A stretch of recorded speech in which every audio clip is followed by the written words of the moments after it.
Hey everybody, happy Wednesday evening live tutorial. Hope everyone is doing well wherever you are today. It sounds like Lori has gotten quite the leg workout. I will say that I miss basements and I miss, multi-story houses, but there are definitely sometimes when it's nice living on one level. Because yeah, 14 stairs up, 14 stairs down, 20 steps up. No, thank you. I will pass on that particular experience. But I mean, it's true. Who needs a gym? Who needs an elliptical when you have a basement and a, second story? So welcome to today's tutorial, which is this. This is the copper fan necklace. This is a pretty easy and simple sheet metal tutorial. Okay, I do have sound. I think I have sound. If I don't have sound, let me know. It's a fairly simple sheet metal tutorial, but you get a really nice impact. Like, you get a really fun kind of statement style piece for not a whole, oh yay, good. I'm glad that I have sound. It's always better when I don't have to, teach the tutorial like a game of charades. So let's talk tools and supplies for this evening's tutorial. As far as the supplies go, you're going to need a sheet of 24 gauge sheet metal. And just to be contrary, since I named this the copper fan necklace, I'm going to use a sheet of 24 gauge brass, 24 gauge whatever is going to work. Now, if you've got problems with your hands, especially if you find cutting metal to be difficult, oh yay, that's super exciting, Lori. If you have difficulty cutting things with metal shears with your hands, stick with copper. Copper is going to be way easier to cut than brass or bronze. And if you, once again, if you have difficulty, hey Smee, cutting things, you can also jump down to 26 gauge. It's not going to be quite as sturdy, but since a necklace like this doesn't take a whole lot of abuse, it's not like you're making a cuff bracelet or, a ring or something like that, you could jump down to 26 and it should be just fine. So once again, you know your own limitations, but if you're having trouble cutting your sheet metal, those are two factors you might want to consider. In addition to your brass sheet metal, bronze sheet metal, copper sheet metal, whatever you're using, if you want to put it on leather like I did, which you don't have to, but if you want to, you're just going to need some leather cord, and I like this 3mm braided leather works really nicely with this because it's got a little bit of body, so it holds everything really nicely. But you can, once again, you can use whatever cord you want. And then if you're going to use a cord, you're going to need findings to finish your cord. So I've got 2 fold-over cord ends, 2 jump rings, and 1 soldered ring, and a lobster claw clasp in there. But of course, before we can make the necklace, we're going to need to actually make the parts for it. So as far as tools for tonight go, you are going to need paper and pencil. You're going to need a metal shears, rubber cement. I don't think I put this on the online supply list, sorry y'all, but rubber cement, a chasing hammer, and your bench block or bench block equivalent, a bail, hi Sophia, a bail making or wrap and tap pliers, and that is the pliers like so, that instead of having a long tapered cone of a barrel like a round nose pliers does, it has several different cylinders. The reason for that is because if we were to bend the tops of our pieces here around our round nose pliers, one side would be significantly bigger than the other. So we use the bail making or wrap and tap pliers so that we can get a consistent cylinder across that whole width. And then you're going to need, let's take it back to middle school, y'all, you're gonna need a protractor.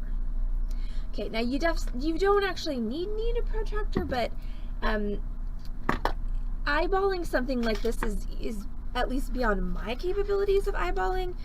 You guys might be better eyeballers than me, but for me, in this particular project, if I don't make a pattern, I will never, I'll never get a nice looking fan.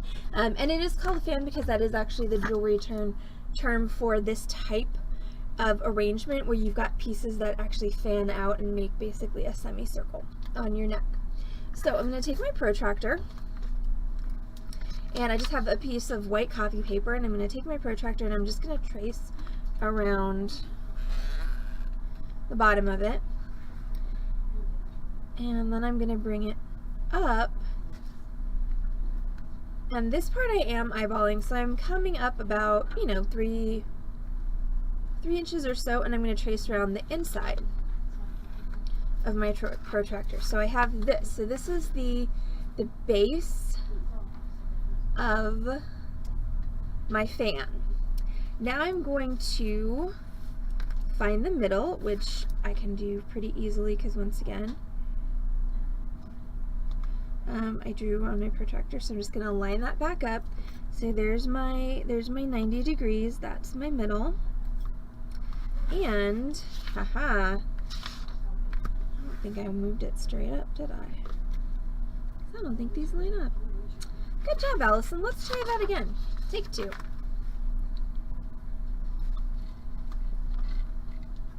See, what I should have done was this.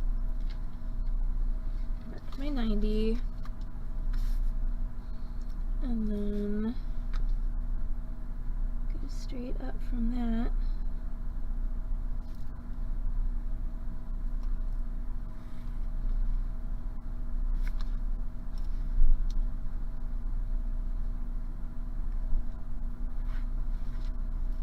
And then set my 90 on that line I just drew.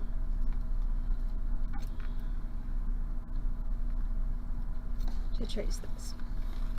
You know, sometimes it only takes, hi Corvus, you know, sometimes it takes 2 times to figure that out. Okay, so this is actually the base for my fan. Now what I'm going to do is I'm going to go back to the bottom and I'm going to mark out increments of 10 degrees. So for anybody who hasn't looked at a protractor since middle school, like me, and I'm using it upside down, but so every one of these kind of larger hash marks is 5 degrees, and then you've got 10 degrees in between. But what I'm actually going to start with is I'm going to start with marking a 10 degree increment on center, which means that I'm going to mark 5 degrees on one side of 90, 5 degrees on the other side of 90. And then from that mark, I'm going to go 10 degrees, 10 more, 10 more, 10 more, 10 more. I might have made more pieces there than I need. I'll look at that in a second. So 10, 10, 10, 10, 10. Okay, so how many pieces are on this? 1, 2, 6, 7, 8, 9, 10, 11. And how many did I make? 1, 2, 3, 4, 5, 6, 7, 8, 9, 10, 11. Go me! Okay, so that's all of my, so those are all my 10 degree increments. Now I'm going to go up to the top here and I'm going to mark every 5 degrees. So that means my center, that's a little bit trickier because I've got to go 2.5 degrees from center, and I'm just going to eyeball that. And then I've got to go 1, you know, and then I got to hit that 2.5 on the other side. So like I said, a bit of a pain, but you can do it. You just basically, it's 5 little hash marks. So 1, 2, 3, 4, 5. 1, 2, 3, 4, 5. 5. I lost you.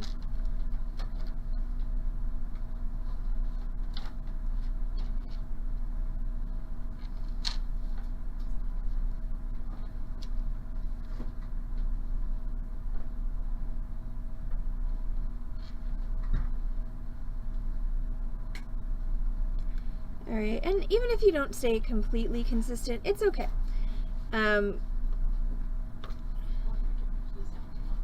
Because this is, you know, you're just trying to make it look not completely wackadoo. So I'm going to do the same thing on the other side.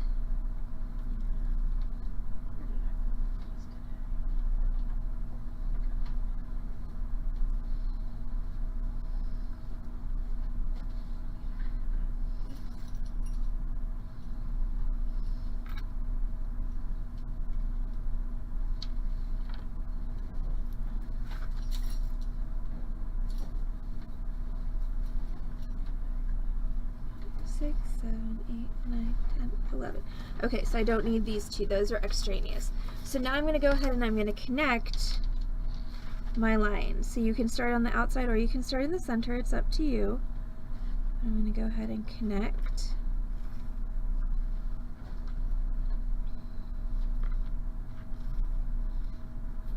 And if you want your pieces to be more fan-shaped, then make that degree difference even more extreme. Okay, so right now mine are a little bit more on the, they do fan, but they're a little bit on the straighter side. So if you want them to be more extreme, make this wider or make this up here narrower, just to increase the differential.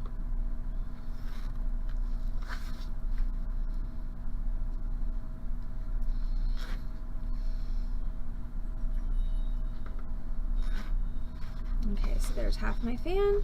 I'm going to do my other half.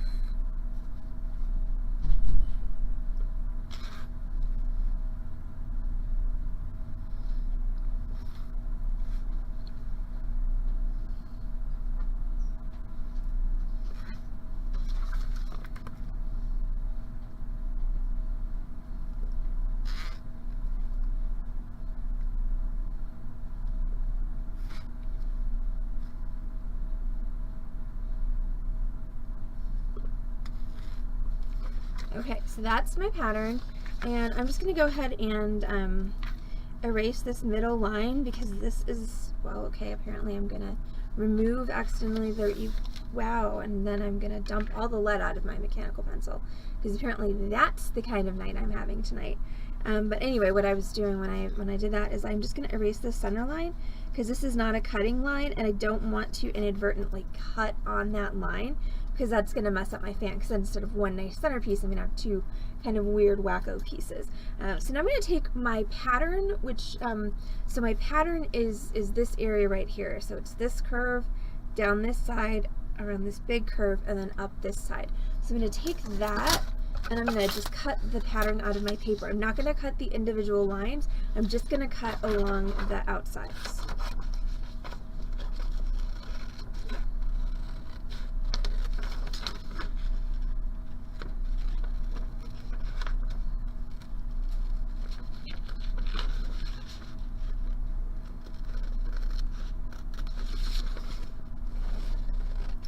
And if this was something that you do a lot, what I would do was once I got this to a place that I liked it, like once I had tweaked my angles to the point where I'm like, okay, this is it, like this is my signature fan, this is the fan that I like, I would go ahead and I would scan this or photocopy it so that you have, you can just run them off instead of having to take the time to draw your pattern over and over again. So that you only have to redraw your pattern if you're going to change the proportions of your fan. Now I am going to take my sheet metal and I'm going to trim off just enough to make my fan, which means I'm going to cut it basically right about here. Super excited. I was going through a bunch of the tools that I got from my grandfather when he passed, and I found this awesome scribe that comes in a metal case and you can draw it like a sword. It's very fun. I know, it's the little things, right? I want a scribe in a case. I don't even need a scribe, but I want one. I mean, if you were going to have a scribe, why wouldn't you want it in a case? Or maybe I just need something else I can draw like a sword. That's fair.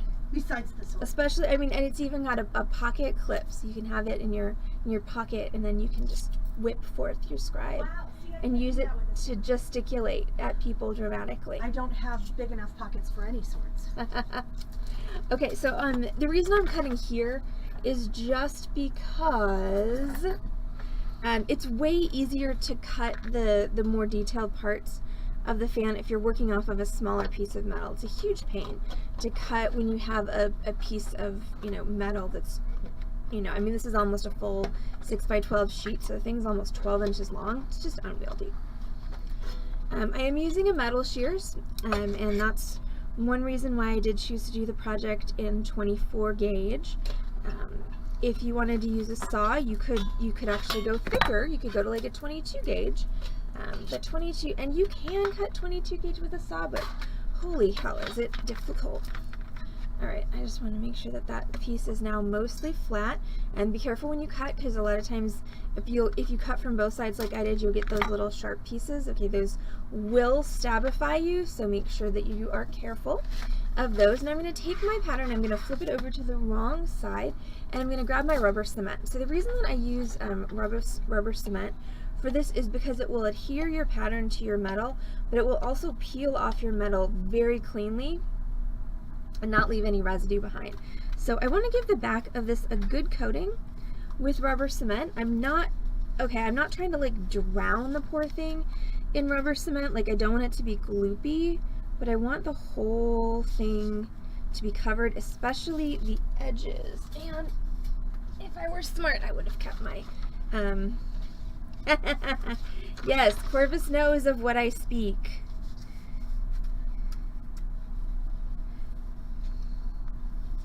Let's see, also for anybody who out there who tried to join us for the birthday stream, my birthday stream on Saturday night, I want to apologize in person for, and I'm going to take my rubber cemented piece and I'm going to put it face up, so with the pattern side up, on my piece of metal, and then I'm going to go ahead and just burnish it down.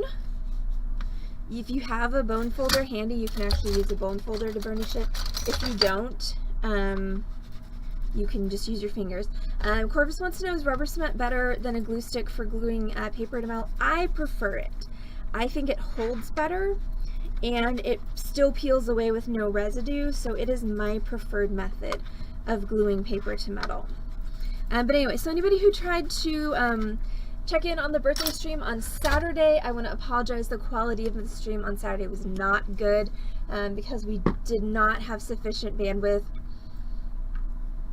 internet for all of our in-store viewers who are sitting actually in the store and also watching on their phones and the stream. So it was a really fun event. It will be more fun next time. I'm going to work on getting some upgraded internet for the next time we do an event like that. So hopefully next time we do a hybrid in-person and online event, the experience will be much better for our online viewers. But what I'm going to do for y'all tonight, I feel like my lipstick is uneven. Anyway, what I'm going to do for y'all tonight, since it was really hard to shop that stream because it was so incredibly choppy, is I'm going to do a bonus 50% off on part of the stream this evening for you. I'm going to do 50% off Tiny Shinies, and then we just got some new glass beads. Those will not be 50% off because they're brand new merchandise, but those will be on tonight's stream as well. So yeah, so the B-Day stream was super fun for everyone here, and it was super fun for me, but I know that it was a little frustrating for some of you guys out there because of the quality of the stream. So I do know that's a problem. I am working on it, but we're going to give you guys a bonus 50% off. Yeah, you were intoxicated a little bit, Sophia, but you did. You dropped in and said hi. It was very cute.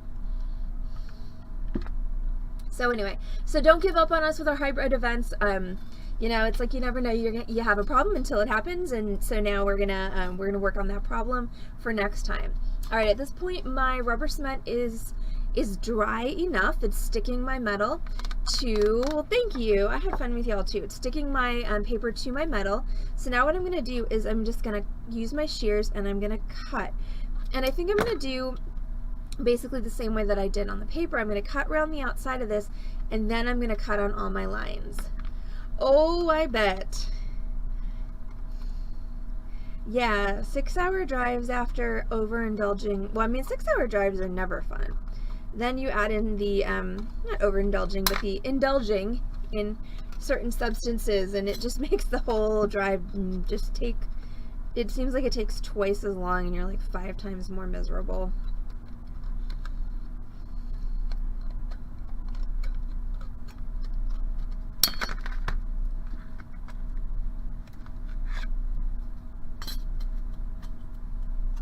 Oh, right, Sophia did send a picture. It's true. It was a cute picture.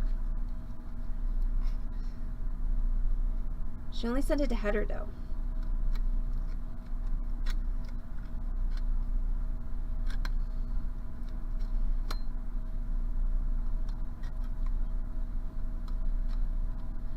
So I'm just cutting out the outline of this with my metal shears. So as Corvus will tell you, having a good pair of metal shears makes a huge difference to how easy it is to cut and the quality of cuts that you get. So I'm a huge fan of these Eurotool metal shears, which are actually kind of hard to get these days, but they are my absolute faves. I'm not going to say they quite cut like butter because it is still metal, but they cut really nicely. What was a very cute picture, Sophia? So if you're going to send a picture and not remember what it looked like, trust me, this was a good one. Yay! Okay, so now I'm going to take my scissors. I'm just going to cut down each one of these lines, and I'm going to try to stay straight because, of course, I'm simultaneously cutting one side of each of these. So if I waver, I'm going to be messing up two of them. So I'm just going to go straight down. Oh, and this is something that I learned when I did the sample. I almost forgot. Number these, okay? Otherwise,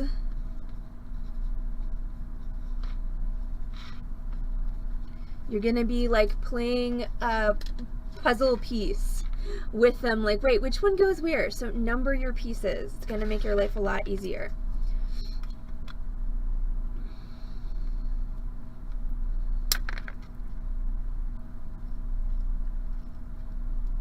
Because you see what's gonna happen is once you cut them, they're just gonna kind of like flop all over.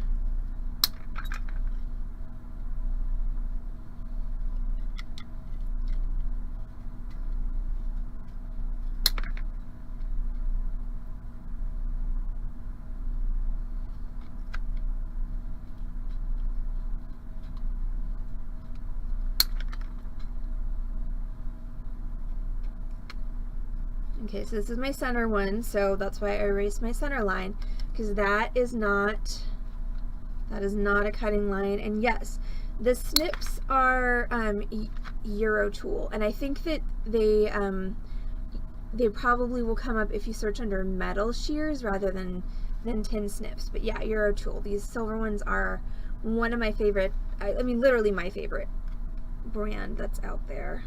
You can use other ones. There's nothing wrong with other ones. I love these, and these are pretty decent for detail work as well.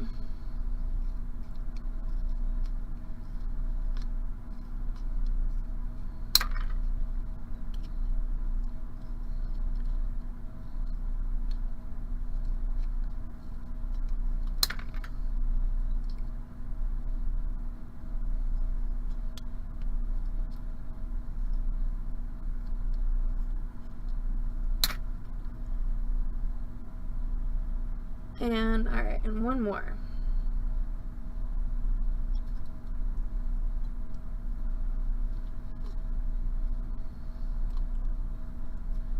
All right, there we go. Okay, so now this is what happens when you cut things with metal shears, is they're gonna get all curly on you. So we're gonna go ahead and, I can imagine, Sharon, I'm gonna go ahead and just flatten them out with my rawhide mallet on my bench block.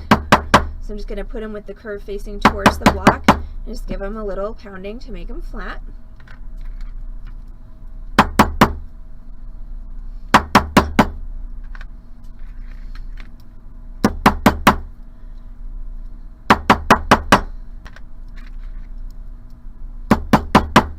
And for this part, it's I still have my paper on, because I'm going to need that to line these all up, and then I'm going to peel off the papers as I am finishing the edges.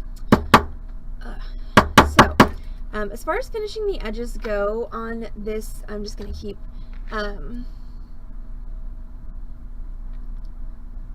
oh goodness, that's not good. Dog eating the internet cable is no bueno.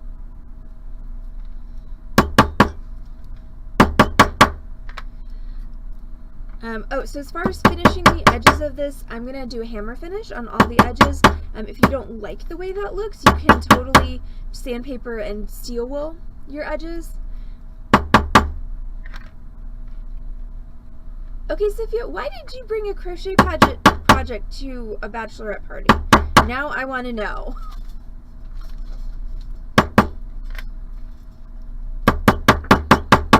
I mean, I'm not saying that's something I wouldn't do, but inquiring minds want to know the logic behind that. Okay, well that's fair. But that was a house party, not like a going out party. Yes, but one never knows. Got it. Okay. That makes sense. Okay, so now I'm going to go ahead and lay these out in order.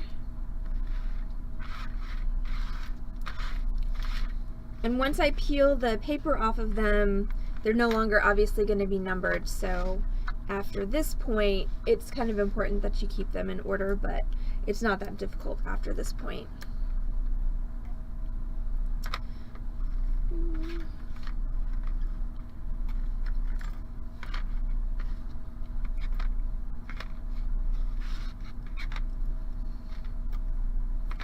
Okay, so that's my order. So now I'm going to go ahead and do my edges. So what I'm going to do is I'm going to take the round part of my chasing hammer, that's the back side here, and I'm just going to go all the way around the entire edge, including the top that's going to get rolled over in the back. And what you'll find is this actually gives you a pretty nice finish all by itself. If you find your edges are still a little sharp feeling after you've gone around them with the chasing hammer, you can always just grab some steel wool and run the steel wool around the edges, and just, you know, just a really light scrubbing with the steel wool, and you'll probably be good to go. Alright, so I'm just going to start with, alright, I'm going to move that out the way. Start with number 1. So the paper will just literally peel cleanly right off of your metal, no residue, no nothing. Those pieces really are not reusable.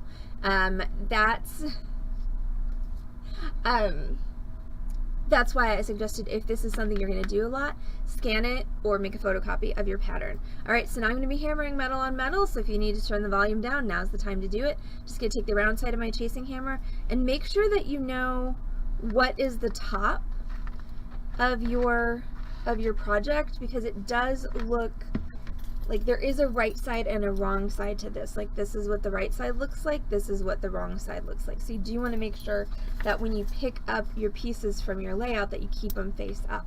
And I'm just going to take my chasing hammer around the entire outside of that piece, trying of course not to bash my fingers. So what I'm doing is I'm trying to hit half on, half off that edge. Now I really should put my camera back on my chair so that it doesn't look like an earthquake when I hammer. We can blame the earthquakes on me. Well, this earthquake is pretty definitely linked to my hammering. It could still be my fault. I don't mind.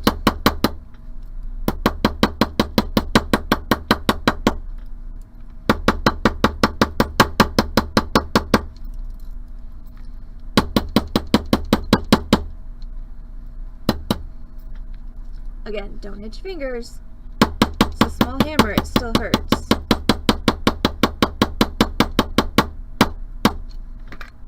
Alright, so there we go. So that's our edge finished, and if you get a little warping when you're doing, or when you're done with your hammering, just grab your rawhide and flatten that back out. So now I'm going to go ahead and do that for all 11 of these, so I don't give you all motion sickness. I'm actually going to turn the hand cam off. So I'm taking my paper and I'm just peeling my paper. Like I said, it'll come right off of there. Put that down on my bench block and then tap all around the edge. So we've got a fun week of classes coming up on the Beading Dream stream for you this week. Of course, did I put tomorrow's project up in the next project? Of course I didn't. But tomorrow afternoon, we've got a fun macrame bracelet for you.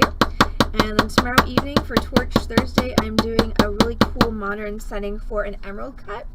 Do you want the bracelet? Sure.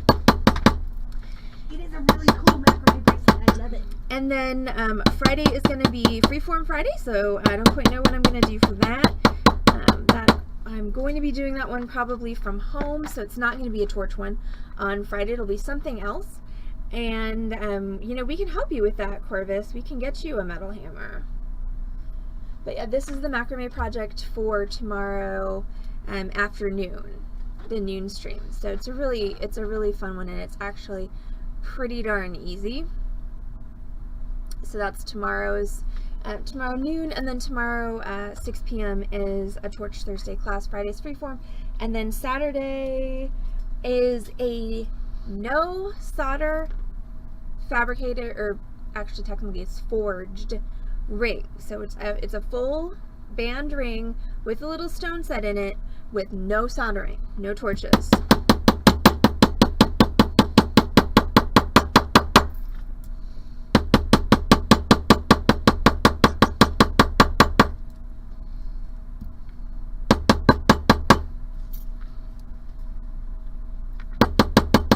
So this is the part that takes the longest, is just hammering all of these little pieces. If you don't have the patience to do 11 of them, you can make a smaller fan. The fans do look better with an odd number of pieces, because then you have a piece in the center instead of a seam in the center. It doesn't have to be 11, it could be 9, it could be 7.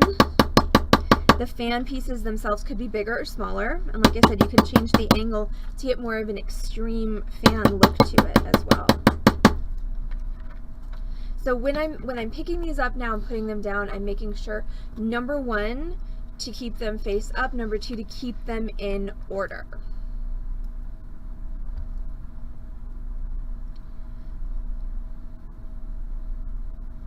So again, just peel your paper off and then commence with your hammering. So I'm currently on piece 4 of 11.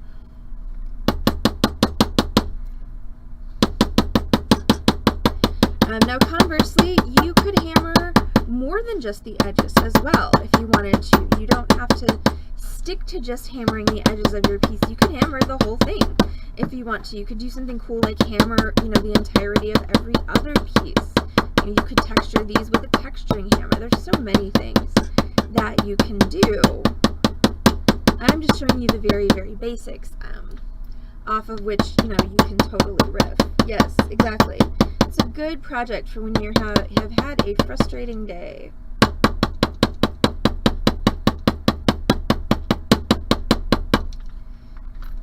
This is 5 of 11. Almost to my middle piece. The middle piece, nothing is different about the middle piece. It just means I'm halfway done.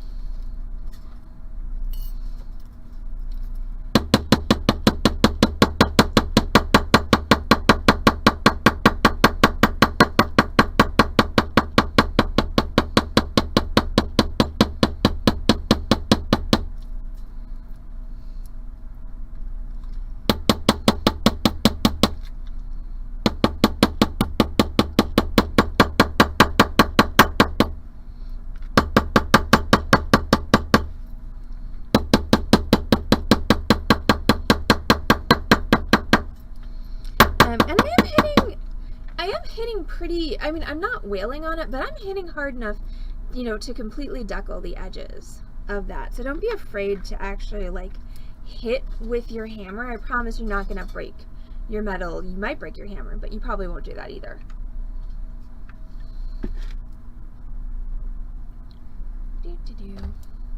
Okay, so this is my middle piece.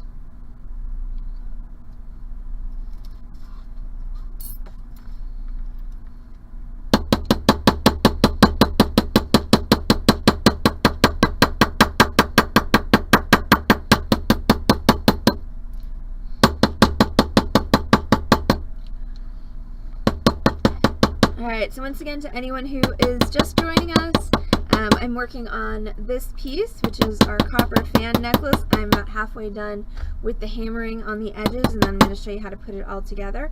We'll be following up tonight's tutorial with a live sale, probably around 7:45. We are doing a bonus 50% off on Tiny Shinies tonight because my 50% off birthday stream didn't go quite as well as expected as far as technical issues go, so we're going to do a little bit more 50% off for you guys on stream to make up for it. And we have, the measuring isn't too hard, Corvus. You don't even have to measure it. You can eyeball it. Whenever I try and eyeball this one, it just winds up looking really funky. But I mean, do you remember how to use the protractor?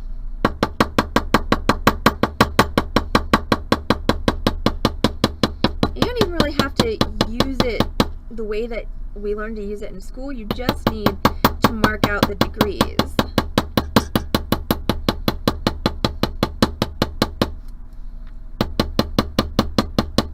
And you only have to do it once, and then you can just, scan it into your computer, and you never have to do it again.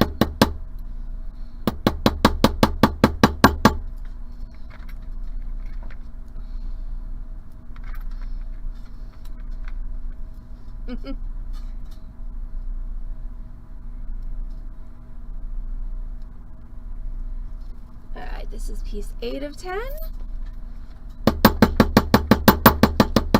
Or sorry, 8 of 11.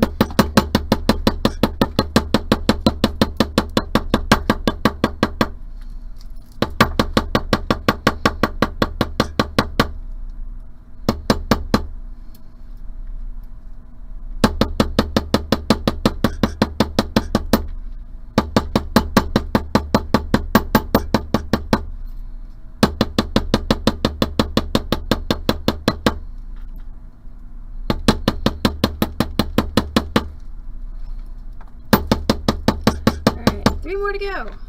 Do it. I promise this is the most time-consuming part of the project. Once again, if you don't have the patience to do 11 fan pieces, then just do 9 or 7 or 5 or 3 or 5 or 3 exactly. But not 1 because that's not a fan. No, that's just though it would be a cool pendant. It would be. But it's not technically a fan if it's only 1 piece. It's a wedge. It's a wedge issue.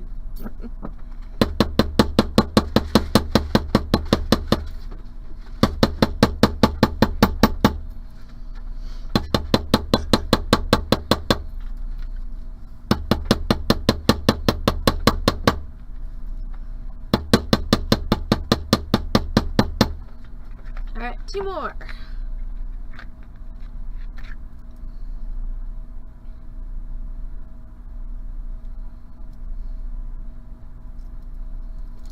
So Lori, do you have your crafting area all set up in the basement, or is it still in progress?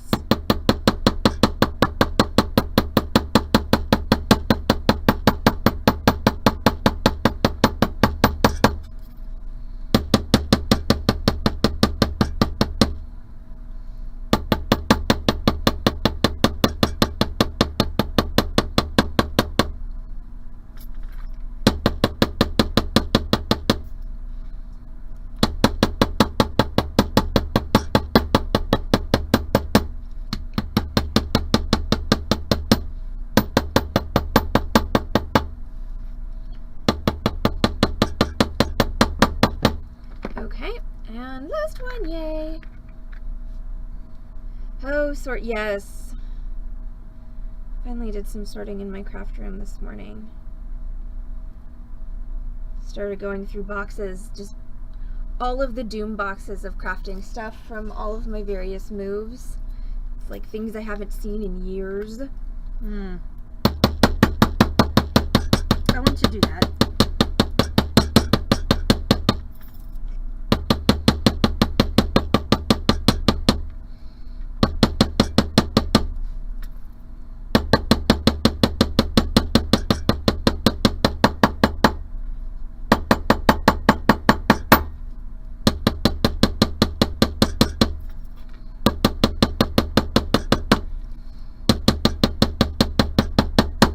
Okay, done.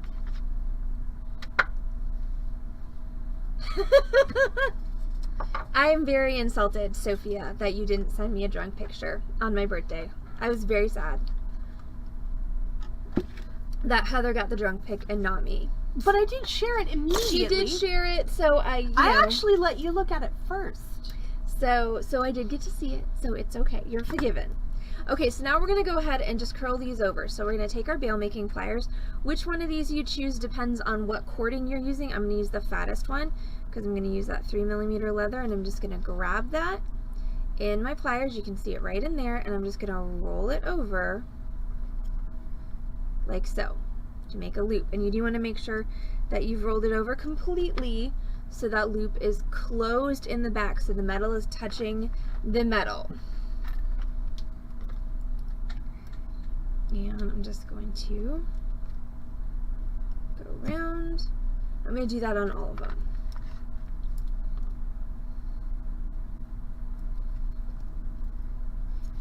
And then once COVID is well and truly over, I need to go back to starting to think about planning that Tucson retreat / trip.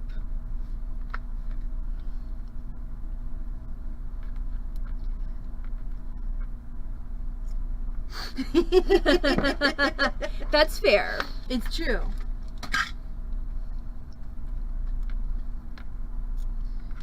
I'm the social networking half. She is. Which is weird. Alright, so almost done. I need a makeup bag. Because I got the old one so gross it freaked me out. Ah, It looked like I'd bled on it. I see. That's no good. I accidentally attacked it with my lipstick. Ah. Because that's a thing that people do, right? Bleed on their makeup bags? I mean, that's totally something that I do. Yeah. Alright, there we go. Okay, so that's all of my pieces, all of which have now their little ends curled over.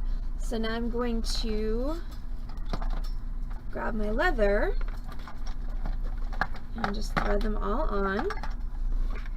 And if you made the holes big enough, they should go on pretty easily.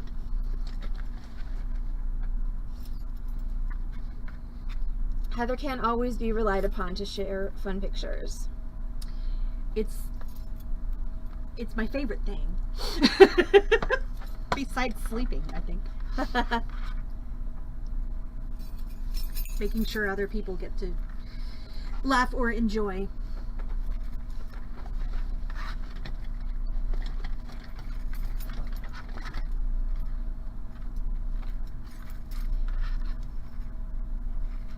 Alright, so that's the entire fan. If you wanted to put some kind of stopper on either end, you could, but I really don't think it's necessary. When you put it on your neck, it just kind of tends to sort itself out and lay pretty nicely. And then to finish off our leather, we're going to use our cord ends. For that, we're going to need a chain nose pliers. And we're just going to take our leather cord, drop that into our cord end, and you want to make sure that the entire piece of leather is in the cord end, which when you're doing this braided stuff, it really wants to do that, where like one piece is sticking out. So just shove that in there. I just got a question, did I file the edges of the pieces? And the answer is no, I did not. The deckling with the hammer, for the most part, unless you have really sharp stabby spots, the deckling with the hammer will actually create a pretty nice finish on the edge for you without you having to file. If it's still a little bit sharp after you do the deckling, you can take some of your triple aught or quadruple aught steel wool and just run it around the edges, and that'll finish them up really nicely. When you're doing these cord ends, you want to press down one side and then press down the second side and then smash flat. Okay, if you just go for the smash flat right at the get-go, you're gonna get terrible results. Now I think I want this necklace to be about 16 inches long, including the clasp, so that means I'm gonna make the leather part about 15 and a half or so inches long.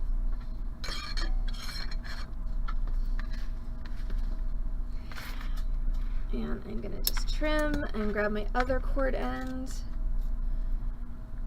and slide my leather into my cord end. When it's freshly trimmed, it wants less to do that thing where part of it kind of springs out. And once again, bend down, smash the whole thing. Now I've got ends on my cord. Now make sure you see which is the front. You want to put your clasp on the side that you're going to be holding in your dominant hand. For me, that's my right hand, so this is the front. My clasp is going on my right hand side. So I have 2 jump rings and 1 soldered ring, and I think those are the 2 jump rings. So I'm going to grab one of the jump rings, and I'm just going to open it by twisting it. I'm going to grab my clasp, drop my clasp onto there, attach it onto my cord end, and then I want to close it up nice and securely so that I don't have any airspace between the 2 sides of my jump ring. Then I'm going to do the same on the other side with my soldered ring. So I'm going to open up my ring. So jump ring is an open ring, soldered ring is a closed ring. You always want to end with a closed ring if you can. Put that onto your cord end and then close that up. Make sure the clasp works, because these base metal ones sometimes don't work so well. And there we go. Ta-da! That's it. That is your, in this case, it's a brass fan necklace. It could be a copper fan necklace. It could be a bronze fan necklace. It could be a sterling silver fan necklace. And you can see they look a little bit different. So once again, that's another really good reason to, if you find a pattern that you really like, go ahead and make a copy of it so that you can replicate exactly whatever you've done. So thank you all so much for hanging out with us on the Beading Dreams tutorial stream this Wednesday evening for your copper or brass fan necklace. I'm Allison from Beading Dreams in Dallas, Texas. We are an actual brick and mortar retail bead store. Ooh, it looks really cool, double layered. I feel like that could be fun. Oh yeah. Like, I just set them down and, hold on, move over. I set them down on top of each other, and that looks really cool too. You could totally do 2 pieces of leather and then just attach them at the sides here. That would be really fun. So, anyway, sorry, I was distracted by shiny things, literally. But yeah, we're here on Lovers Lane in Dallas. Here? Here. I know, shiny things here. Speaking of shiny things, Yes. we've got shiny things here at our retail store. We're here Monday through Saturday from 1 to 6 p.m. here on Lovers Lane in Dallas. If you're not local in Dallas, you can find us on this channel, twitch.tv/Beading Dream 5 times a week with complimentary tutorials. We stream Wednesday, Thursday, Friday, and Saturday at 6 p.m. Central Time, plus Thursdays at noon, and we do live merchandise sales every Wednesday and every Saturday at 7:30 p.m. That means that we are going to be coming back at you live in about half an hour, so tonight's going to be actually around 7:45 with a live merchandise sale, 50% off of Tiny Shinies and new glass beads. So it's time to go prep for the sale, everyone. If I'm going to see you on the sale stream, awesome. Can't wait to catch you on that stream in 30 minutes if we're not going to see you for the sale stream. Thanks so much for hanging out with the tutorial. Don't forget there's another tutorial tomorrow at noon. And we'll be back on this channel, twitch.tv/Beading Dream in just 30 minutes with our live sale. We'll see you soon.